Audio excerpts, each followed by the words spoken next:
سندھ کے وزیر ناصر حسین شاہ نے کہا کہ پاکستان پیپلز پارٹی جمہوری طور پر کسی بھی سرگرمی کی مخالفت نہیں کرے گی۔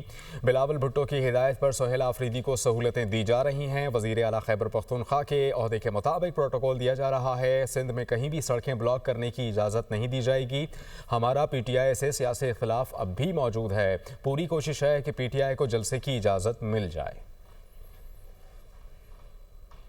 پاکستان پیپلز پارٹی جمہوریت پر یقین رکھتی ہے اور میرا چیئرمین بلاول بھٹو زرداری صاحب جو سیاسی طور پر پراپر طریقے سے جمہوریت کی بالادستی چاہتے ہیں، ان کے خصوصی ہدایات پر سی ایم سندھ اور ہم سب لوگ ان کو فیسیلیٹیٹ کر رہے ہیں۔ ان کو جو ہم نے یہاں پہ عزت دی، جس طرح ان کا ویلکم کیا یا ان کو فیسیلیٹیٹ کیا، تو یہ ہم کے پی کی جو عوام ہے یہ ان کو یہ عزت دے رہے ہیں۔ اگر جمہوری طور پر کوئی بھی ایکٹیویٹی ہوتی ہے تو پیپلز پارٹی اس کو نہیں روکتی۔ ہم نے ان سے بھی کہا کہ روڈوں پہ نہیں ہونا چاہیے، کہیں پہ جلسے کی اجازت، اگر آپ روڈ بند کریں گے لوگوں کو تکالیف ہوں گی، تو جس پر انہوں نے نظر ثانی بھی کی۔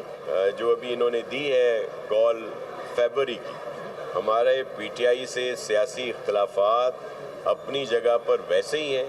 اب بھی پی ٹی آئی کا جو طرز عمل ہے، جو ان کی چیزیں ہیں، وہ آپ سب کے سامنے ہیں۔ پولیٹیکل مووز ہوتی ہیں ان کی، جس میں کبھی انتہا پسندی، شدت پسندی کا سلسلہ آ جاتا ہے، بد کلامی بھی کہہ لیں اس کو، اور بہت ساری چیزیں ہیں، تو اس سے اجتناب کرنا پڑے گا۔